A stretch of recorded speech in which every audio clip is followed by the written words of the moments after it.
ചില കാര്യങ്ങൾ ചെയ്യുന്നതിന് മുന്നേ നമ്മൾ ഭയങ്കര കോൺഷ്യസ് ആയിരിക്കും.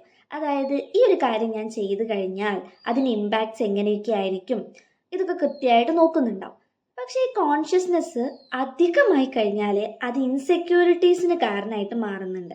അതിനൊരു എക്സാമ്പിൾ പറയാം. ഒരു റൂമിലേക്ക് നിങ്ങൾ കയറി ചെല്ലാണ്. അവിടെ ഒരു 5 പേരിരിക്കുന്നുണ്ട്. ഈ 5 പേര് നിങ്ങളുടെ ഫ്രണ്ട്സ് തന്നെയാണ്, നിങ്ങളെ പരിചയമുള്ള ആൾക്കാർ തന്നെയാണ്. പക്ഷെ അതിനകത്തേട്ട് കയറുന്നതിന് മുന്നേ നിങ്ങൾക്ക് ഭയങ്കരമായ സെൽഫ് ഡൗട്ട് വരികയാണ്. ഞാൻ അതിൻ്റെ അകത്തേക്ക് പോയി കഴിഞ്ഞാൽ ശരിയാവോ, ഇവരെന്നെ ഇങ്ങനെ ജഡ്ജ് ചെയ്യോ, ഇന്ന് ഞാൻ ഓക്കെ അല്ലേ, എൻ്റെ ഹെയർ ഓക്കെ അല്ലേ, എൻ്റെ ഡ്രസ്സ് ഓക്കെ അല്ലേ, എന്തെങ്കിലും പ്രശ്നമുണ്ടോ, ഇങ്ങനെ ഭയങ്കരമായിട്ട് മറ്റേ ആൾ എന്തായിരിക്കും എന്നെ പറ്റി ചിന്തിക്കുക എന്നുള്ള ഭയങ്കരമായിട്ട് നമ്മൾ കോൺഷ്യസ് ആവും. ഈ കോൺഷ്യസ്നെസ്സിനെയാണ്, ഈ ഓവർ കോൺഷ്യസ്നെസ്സിനെയാണ് നമ്മൾ എന്ത് പറയുന്നത്, ഇൻസെക്യൂരിറ്റി എന്ന് പറയുന്നത്. ഇത് പേഴ്സൺ ടു പേഴ്സൺ ഡിഫറെൻ്റ് ആയിരിക്കും. അതായത് ചിലർക്ക് അവരുടെ ഫീച്ചേഴ്സിലായിരിക്കും ഇൻസെക്യൂർ ആയിരിക്കാം, വേറെ ചിലർക്ക് സോഷ്യൽ കമ്മിറ്റ്മെൻറ്റിൻ്റെ കാര്യത്തിലായിരിക്കും. ഞാൻ മറ്റുള്ളവരുടെ അത്രയും കമ്മിറ്റ്മെൻറ്റ് ഇല്ലാത്ത ആളാണെന്നുള്ളൊരു തോന്നല്.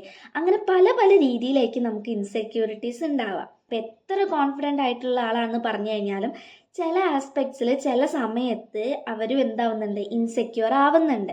പക്ഷെ once you know how to deal with it, എങ്ങനെ അതിനോട് ഡീൽ ചെയ്യണം എന്ന് നമ്മൾ പഠിച്ചു കഴിഞ്ഞാൽ, ഇനിയിപ്പോൾ എന്തെങ്കിലും ഒരു കാര്യത്തിൽ നമ്മൾ ഇൻസെക്യൂർ ആണെന്ന് മനസ്സിലാക്കി കഴിഞ്ഞാൽ നമുക്കത് ഈസിലി ഹാൻഡിൽ ചെയ്യാനായിട്ട് പറ്റും. അതാണ് ഈ വീഡിയോയിലൂടെ ഞാൻ ഉദ്ദേശിക്കുകയും ചെയ്യുന്നത്. വീഡിയോ സ്റ്റാർട്ട് ചെയ്യുന്നതിന് മുന്നേ ഒരു കാര്യം കൂടി പറയാം. അപ്പോൾ ഇതുവരെ ഞാൻ ചെയ്തതിൽ വെച്ചിട്ട് എനിക്ക് കുറച്ചുകൂടി സാറ്റിസ്ഫൈ ആയതും ഞാൻ എക്സ്പെക്റ്റ് ചെയ്തതിനേക്കാളും ഒരിത്തിരി അധികം വ്യൂസ് വന്നതും തൊട്ട് മുന്നത്തെ വീഡിയോയ്ക്കാണ്. അപ്പോൾ ആ വീഡിയോൻ്റെ അനലിറ്റിക്സ് ഒക്കെ നോക്കിയ സമയത്ത് എനിക്ക് മനസ്സിലായത്, ഇപ്പോൾ ഉള്ള സബ്സ്ക്രൈബേഴ്സ് അല്ലാതെ തന്നെ ന്യൂ വ്യൂവേഴ്സ് ആയിട്ടുള്ള ആളുകളാണ് ആ വീഡിയോസ് വാച്ച് ചെയ്തിട്ടുള്ളത്. അപ്പോൾ നിങ്ങൾ ഈ കണ്ടന്റ് ഇഷ്ടപ്പെട്ടിട്ടാണ് ഇങ്ങനത്തെ വീഡിയോസ് കാണുന്നതെങ്കിൽ, അത് സബ്സ്ക്രൈബ് ചെയ്യാനുള്ളൊരു കാര്യങ്ങൾ മറന്നു പോയതാണെങ്കിൽ അത് ഞാനൊന്ന് ഓർമ്മപ്പെടുത്തുകയാണ്.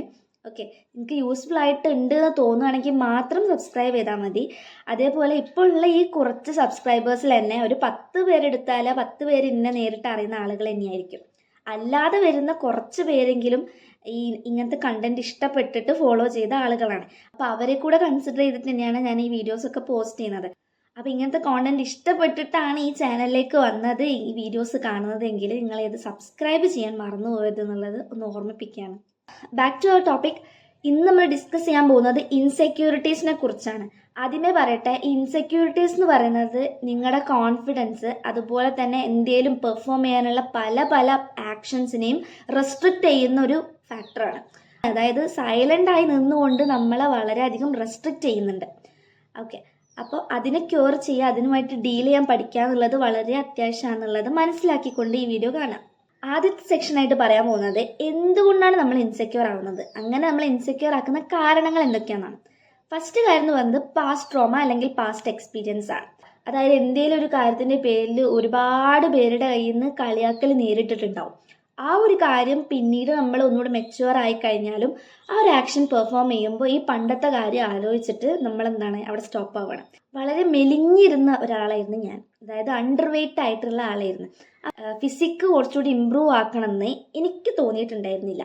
പക്ഷേ എൻ്റെ ചുറ്റുമുള്ള ആൾക്കാരൊക്കെ പറഞ്ഞുകൊണ്ടിരുന്നത് കോല്, ചൂല്, വടി, കാറ്റടിച്ചപ്പറന്നോ ഈ സാധനങ്ങളൊക്കെയാണ് കേൾക്കുന്നത്. എന്നോട് പറയുകയാണ്, എനിക്ക് ഇടയ്ക്കിടെ ഹെൽത്ത് ഇഷ്യൂസ് വരുന്നുണ്ടല്ലോ, അപ്പോൾ ഫിസിക്കൊന്ന് മെയിൻറ്റെയിൻ ചെയ്യൂ, ഭക്ഷണം കഴിക്കുന്ന കാര്യത്തിൽ ഇങ്ങനെയൊക്കെ ശ്രദ്ധിക്കൂ, ചെറിയ ചെറിയ വർക്കൗട്ട്സ് ചെയ്തിട്ട് മെയിൻറ്റെയിൻ ചെയ്യൂ, അങ്ങനെയൊക്കെയാണ് പറഞ്ഞു തന്നിട്ടുണ്ടായിരുന്നെങ്കിൽ ചിലപ്പോൾ ഒരു പക്ഷേ ആ ഒരു ഇൻസെക്യൂരിറ്റി എനിക്ക് ഉണ്ടാവില്ലായിരുന്നു.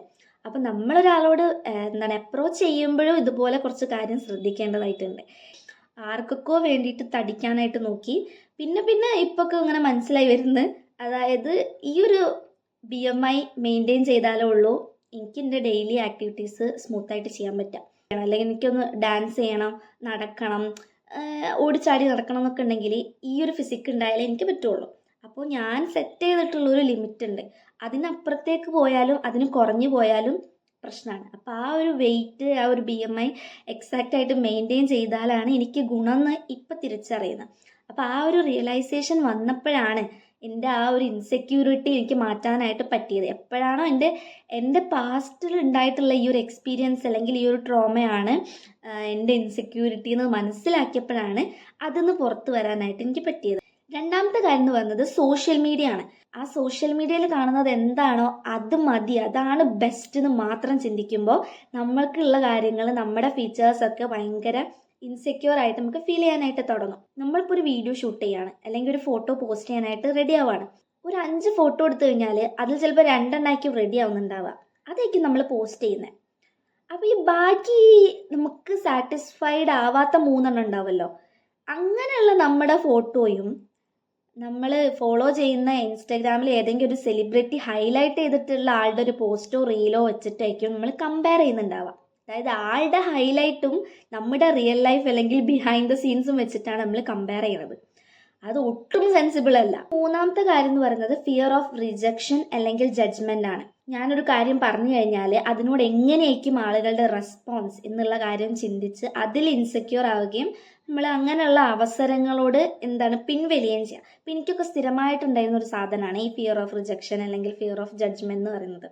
ഇപ്പോൾ എന്തെങ്കിലും ഒരു പ്രോഗ്രാമോ അങ്ങനത്തെ ഒരു കാര്യം, ഇപ്പോൾ സ്കൂളിലുള്ള കാര്യമാണ് ഞാൻ പറയണേ, സ്കൂളിലൊക്കെ പഠിക്കുന്ന സമയത്ത് ഇങ്ങനെ എന്തെങ്കിലും ഒരു പ്രോഗ്രാമോ ഭയങ്കരമായിട്ട് സംസാരിക്കേണ്ട എന്തെങ്കിലും ഒരു കാര്യമൊക്കെ വരുമ്പം ഞാൻ എന്ത് ചെയ്യും, കൊണ്ട് ലീവ് എടുക്കും. അപ്പോൾ പിന്നെ അത് നമുക്ക് രക്ഷപ്പെടാമല്ലോ. അപ്പം അതിൽ നിന്നുള്ളൊരു ഒളിച്ചോട്ടം നമ്മൾ ചെയ്യാണ്, കാരണം നമ്മൾ ഇൻസെക്യൂർ ആണ്. പിന്നെ last but not the least, ഏറ്റവും ഇമ്പോർട്ടൻ്റ് ആയിട്ടുള്ള പോയിന്റ് ആണ് ലാക്ക് ഓഫ് സെൽഫ് കണക്ഷൻ. ഞാനൊരു ഔട്ട്സൈഡർ ആയിട്ട് നിങ്ങളടുത്ത് ഇങ്ങനെ സംസാരിക്കുന്ന ഇൻസെക്യൂർ ആവുന്ന കാരണങ്ങൾ ഇതാണ്, എങ്ങനെയൊക്കെ ഇൻസെക്യൂരിറ്റീസ് മറികടക്കാം, ഇതൊക്കെ പറഞ്ഞു തന്നിട്ട് നിങ്ങളുടെ ഇൻസെക്യൂരിറ്റി എന്താണെന്ന് നിങ്ങൾ സ്വയം അത് പോയിന്റ് ഔട്ട് ചെയ്തിട്ടില്ലെങ്കിൽ ഇത് നിങ്ങൾക്ക് ഡീൽ ചെയ്യാൻ പറ്റൂല.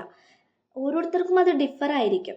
അപ്പം എന്താണ്, ഇപ്പോൾ ഒരു പബ്ലിക്കിൻ്റെ ഇടയിൽ പോയി സംസാരിക്കുന്നതാണ് നിങ്ങളുടെ പ്രശ്നമെങ്കിൽ അതിലാണ് നിങ്ങൾ ഇൻസെക്യൂർ, നിങ്ങളുടെ വോയിസിലാണ് നിങ്ങൾ ഇൻസെക്യൂർ എങ്കിൽ ആ ഒരു കാര്യം ആദ്യം മനസ്സിലാക്കുക. അതിന് നിങ്ങളൊരു സെൽഫ് കണക്ഷൻ ഉണ്ടാക്കിയെടുക്കുക. അതിന് ഏറ്റവും വലിയ വഴി എന്ന് പറയുന്നത് ഈ ജേർണലിംഗ് ആണ്. ഇതിനെപ്പറ്റി ഞാൻ മുന്നേ ഒരു വീഡിയോ ഒക്കെ ചെയ്തിട്ടുണ്ട്, ഈ ജേർണലിങ്ങിൻ്റെ ഇമ്പോർട്ടൻസിനും അതെങ്ങനെ നമ്മളെ ഹെൽപ്പ് ചെയ്യുന്നതെന്നൊക്കെ പറഞ്ഞിട്ട്. കാരണം ഇപ്പം ഞാൻ ഭയങ്കര ഇൻസെക്യൂരിറ്റീസ് ഒന്നുമേ ഇല്ലാത്തൊരു വ്യക്തിയാണെന്നൊന്നും പറയുന്നില്ല, പക്ഷെ ഒരുപാട് മാറിയിട്ടുണ്ട്. അപ്പോൾ ആ ഇൻസെക്യൂരിറ്റീസ് ഒക്കെ മാറാൻ വേണ്ടിയിട്ട്, എൻ്റെ പ്രശ്നം എന്താണെന്ന് എനിക്ക് മനസ്സിലാവാൻ വേണ്ടിയിട്ട് എന്നെ സഹായിച്ചത് ഈ ജേർണലിംഗ് ആണ്. ചില സിറ്റുവേഷൻസിൽ നമ്മൾ തന്നെ ഉൾവെളിഞ്ഞിട്ടുണ്ടാവും, ചില കാര്യങ്ങൾ നമ്മൾ ഷൈ ആയിട്ട് മാറി നിന്നിട്ടുണ്ടാവും. അത് മാറി നിന്നത് എന്തുകൊണ്ടാണ് നമുക്ക് അറിയുന്നുണ്ടാവില്ല. അതെപ്പോൾ നിങ്ങൾ റിയലൈസ് ചെയ്യുന്നോ അപ്പോഴേ നിങ്ങൾക്ക് അതിനെ ഡീൽ ചെയ്യാനായിട്ട് പറ്റുള്ളൂ. ഇനി ഇൻസെക്യൂരിറ്റീസ് എല്ലാം നമുക്ക് എങ്ങനെ ഓവർകം ചെയ്യാന്നുള്ളത് നോക്കാം. First point is talk to yourself kindly. കുറച്ച് സൗമ്യമായും മിതമായും പെരുമാറാം. ഇപ്പം എൻ്റെ ഏതൊരു വീഡിയോ എടുത്തു കഴിഞ്ഞാലും self improvement, self love related video ആണെന്നുണ്ടെങ്കിൽ അതിൽ ഏറ്റവും ബേസ് ആയിട്ട് നമ്മൾ ചെയ്യേണ്ട കാര്യം ഇത് തന്നെയാണ്. അതായത് talk to yourself kindly എന്നുള്ളതാണ്. നിങ്ങൾ നിങ്ങളോട് തന്നെ ഒന്ന് മയത്തിൽ പെരുമാറുക. നിങ്ങളുടെ ഫീച്ചേഴ്സ് നിങ്ങൾ തന്നെ ബ്ലെയിം ചെയ്യാതിരിക്കുക. നിങ്ങൾ ഇൻസെക്യൂർ ആകുന്ന കാര്യങ്ങളെ നിങ്ങൾ സ്വയം ബ്ലെയിം ചെയ്യാതിരിക്കുക എന്നുള്ളതാണ്. ഓക്കെ, സെക്കൻഡ് പോയിന്റ് എന്ന് പറയുന്നത് accept that you are still growing. നിങ്ങൾ ഓരോ പോയിന്റിലും ഇംപ്രൂവ് ആയിക്കൊണ്ടിരിക്കുക എന്നുള്ളത് റിയലൈസ് ചെയ്യുക. ഇനി അത് റിയലൈസ് ചെയ്യാൻ ബുദ്ധിമുട്ടുള്ളവർക്കൊരു കാര്യം പറഞ്ഞുതരാം. ഇപ്പോൾ ഉള്ള നിങ്ങളും ഒരു 3-4 വർഷം മുന്നുള്ള നിങ്ങളെ ഒന്ന് കമ്പയർ ചെയ്ത് നോക്കാം. ഒരുപാട് ഇമ്പ്രൂവ്മെന്റ്സ് ഉണ്ടാവും, ഒരുപാട്. ഒരാളോട് എങ്ങനെ ബിഹേവ് ചെയ്യുന്നു, ഒരു സിറ്റുവേഷനോട് നമ്മൾ എങ്ങനെ റെസ്പോണ്ട് ചെയ്യുന്നു, നമ്മളെ കോപ്പിംഗ് മെക്കാനിസം എങ്ങനെയാണ്, അതിലൊക്കെ ഒരുപാട് മാറ്റം വന്നിട്ടുണ്ടാവും. ഇനി 3ാമത്തെ കാര്യം എന്ന് പറയുന്നത് സെറ്റ് ബൗണ്ടറീസ്. ഈ സോഷ്യൽ മീഡിയയിലുള്ള ചില ആളുകളുടെ ഫീച്ചേഴ്സും കാര്യങ്ങളും ഡെയിലി ലൈഫ് സ്റ്റൈൽ റൊട്ടീനൊക്കെ കാണുമ്പോൾ ഭയങ്കരമായി ഒബ്സസ്ഡ് ആവുന്നു. അതൊന്നും നമുക്കില്ലല്ലോ എന്നോർത്ത് ഇൻസെക്യൂർ ആവുന്നു. അങ്ങനെയുള്ള ഐഡിയൽസിനെ അങ്ങോട്ട് മാറ്റി നിർത്തുക. പിന്നൊരു കാര്യം എപ്പോഴും മനസ്സിലാക്കുക, എല്ലാവരും നിങ്ങളെ ഇഷ്ടപ്പെടണമെന്നില്ല. നിങ്ങൾ ഇനിയിപ്പോൾ എത്ര നല്ല ആളാണെങ്കിലും എല്ലാവരും വന്ന് നിങ്ങളെ ഇഷ്ടമാണ് എന്ന് പറയണം എന്ന് നിർബന്ധിക്കരുത്. ഇല്ല, if you are happy that's it. അത്രേ ഇവിടെ മാറ്റർ ചെയ്യുന്നുള്ളൂ. അല്ലാതെ എല്ലാവരും നിങ്ങളെ ചുറ്റും നിന്നിട്ട് ഇവളെ നോക്ക്, ഇവളെ കണ്ണു നോക്ക്, ഇവളെ മൂക്ക് നോക്ക്, ഇവളെ സംസാരിക്കുന്ന നോക്ക്, അങ്ങനെ ചുറ്റും നിന്ന് അത് മാത്രം ചിന്തിക്കുന്ന ആളുകളാണ് ഈ ലോകത്തുള്ളത് നിങ്ങൾ വിചാരിക്കരുത്. ജഡ്ജ് ചെയ്യുന്നവരുണ്ടാവും. അത് ജഡ്ജ് ചെയ്തിട്ട് നാളെ ഒരു വേറെ ആളേക്ക് ജഡ്ജ് ചെയ്യാൻ വേണ്ടി പോകണേ. അപ്പോൾ നിങ്ങൾക്ക് ഇങ്ങനെയുള്ള കുഞ്ഞു ഇൻസെക്യൂരിറ്റീസ് ഒക്കെ ഉണ്ടെന്നുണ്ടെങ്കിൽ അതിനെ എങ്ങനെ ഡീൽ ചെയ്യാന്നുള്ളത് ഈ വീഡിയോയിലൂടെ മനസ്സിലായിട്ടുണ്ടാവും എന്ന് വിശ്വസിക്കുന്നു. ഈ ചാനലിൽ ഇങ്ങനെയുള്ള സെൽഫ് ഇംപ്രൂവ്മെന്റ് റിലേറ്റഡ് വീഡിയോസ് ആണ് ഞാൻ പോസ്റ്റ് ചെയ്യുന്നത്. അപ്പോൾ ഇങ്ങനത്തെ വീഡിയോസ് കാണാനാണ് നിങ്ങൾക്ക് താല്പര്യമെങ്കിൽ ഈ ചാനൽ ഒന്ന് സബ്സ്ക്രൈബ് ചെയ്യുക. ഓക്കെ, അപ്പോൾ അത്രേ ഉള്ളൂ. Thank you for watching my video.